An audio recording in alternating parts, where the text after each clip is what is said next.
తర్వాత విజయ్ కుమార్ గారు కృష్ణ గారు చెప్పండి. నాకు బాగా గుర్తుండి మొన్న పవన్ కళ్యాణ్ గారు కూడా మొన్న ఎప్పుడు ఒక రెండున్నర నెలల క్రితం అనుకుంటా మేడారం జాతర గురించి నేను కూడా ప్రధానమంత్రికి స్పెషల్గా చెప్తాను ఏంటంటే స్పెషల్ గ్రాంట్ చేయాలని చెప్పి. ఎందుకంటే అక్కడ ఆదివాసులు పడుతున్న కష్టాలు వర్ణనాతీతం నేను పీఆర్పీ తరపు నుండి చూసానని చెప్పారు. మరి ఇవాళ రేపు పవన్ కళ్యాణ్ గారిని పంపించి రాయబారం మరి టీడీపీ చేస్తుందా లేదా మరి? ఎందుకంటే టీడీపీ జనసేనతో పోతుంది కదా, పవన్ కళ్యాణ్ రిప్రజెంటేటివ్ వాళ్ళకి బీజేపీ దగ్గర పోవడానికి. మరి పవన్ కళ్యాణ్తో నన్ను ఒత్తిడి చేపిస్తాను ఇప్పుడని చెప్పండి. ఓన్లీ వీళ్ళకి వెళ్ళటానికి అవకాశం లేదు, వాళ్ళకున్న ఏకైక మార్గం పవన్ కళ్యాణ్ గారు వాళ్ళ పార్టీ తరఫు వెళ్తారు. సో అదే మీరు రికమెండ్ చేయాలి కదా, మీ భాగస్వామ్య పార్టీలను రికమెండ్ చేసి మాట్లాడిపియాలి ప్రధానమంత్రి దగ్గర.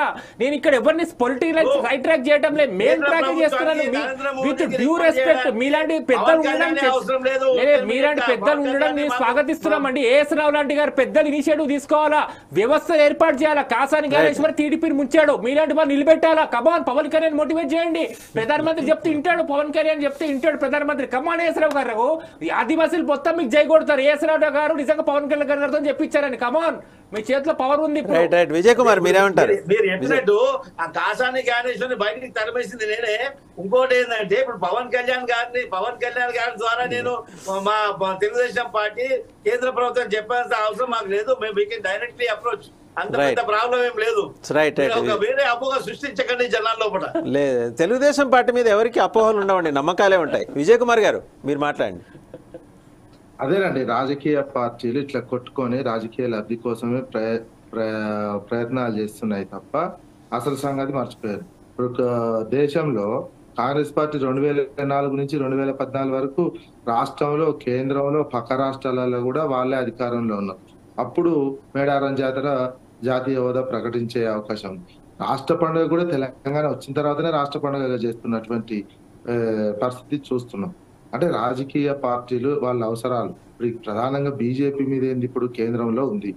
కేంద్రంలో మేము హిందూ మతానికి ప్రతినిధులు, మేమే, దేశంలో ఇంకెవ్వరు లేడు, హిందువులు ఎవరు లేరు, బీజేపీ సభ్యత్వం తీసుకుంటేనే నేను అంటున్నాను, జై శ్రీరామ్ అన్నోళ్ళ ఓట్లు మాత్రమే కావాలి, అననోళ్ళ ఓట్లే వద్దు అంటే మిగతా హిందువులు కాదనే లెవెల్లో బీజేపీ నాయకులు మాట్లాడుతున్నటువంటి, అట్లాంటి నాయకులు ఉన్నటువంటి చిత్తశుద్ధి నిరూపించుకోవాల్సినటువంటి బాధ్యత బీజేపీ వాళ్ళ మీదనే ఉన్నది.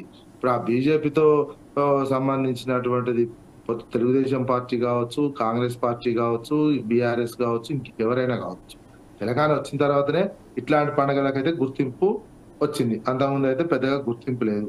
జాతీయ హోదా ప్రకటించాల్సినటువంటి బాధ్యత కేంద్రంలో ఉన్నటువంటి ప్రభుత్వం మీద ఉంది. ఆ ప్రభుత్వం మీద లెటర్లు రాయడం, లాబింగ్ చేయడం, ఇదంతా ముందు యునెస్కో సంగతి తర్వాత, ముందు కేంద్రంలో ఉన్నట్టు భారతదేశంలో ఉన్నటువంటి కేంద్రంలో ఉన్నటువంటి ప్రభుత్వాన్ని ఒప్పించి జాతీయ హోదాగా తీసుకురావాల్సినటువంటి బాధ్యత కూడా ఇప్పుడు లెటర్లు రాయండి, లాబింగ్ చేయండి, ఇంకేదో చేయండి. ఇప్పుడు ఉన్నటువంటి ప్రభుత్వం, రాష్ట్ర ప్రభుత్వం చేసి తీసుకొచ్చే ప్రయత్నం చేయండి. అదేవిధంగా మిగతా అంశాలు ఇట్లాంటి వివక్షత చూపిస్తున్నటువంటి, అంటే సమ్మక్క సారలమ్మ జాతర మీదనే కాదు, ఇప్పుడు ఉన్నటువంటి కేంద్రం కానీ గతంలో కానీ వివక్షత చూపించేది అనేక ఆర్థిక అంశాల కాంచి, అనేక అంశాల మీద, రైల్వేల కాంచి, అన్ని అంశాల మీద వివక్షత కేంద్ర ప్రభుత్వం, ఒక్క బీజేపీ కాదు కాంగ్రెస్ కూడా సౌత్ ఇండియా పట్ల వివక్షత చూపించడం జరిగింది. అదేవిధంగా ఇట్లాంటి వివక్షత లేకుండా, ఎందుకంటే మన డబ్బులు కూడా సౌత్ ఇండియా నుంచి ఎక్కువ వస్తాయి, తీసుకునే అన్ని డబ్బులు ఏమో సౌత్ ఇండియా నుంచి తీసుకుంటారు, ఇవ్వడమేమో ఇవ్వరు. ఇట్లాంటి సాంస్కృతిక పరంగా వారసత్వ అంశాల మీద కూడా వివక్షత చూపిస్తున్నటువంటి కేంద్రంలో ఉంటున్నారు. ఎవరైనా నార్త్ ఇండియన్, రాహుల్ గాంధీ అయినా నార్త్ ఇండియన్ అయినా, వీళ్ళైనా నార్త్ ఇండియన్స్ అయినా.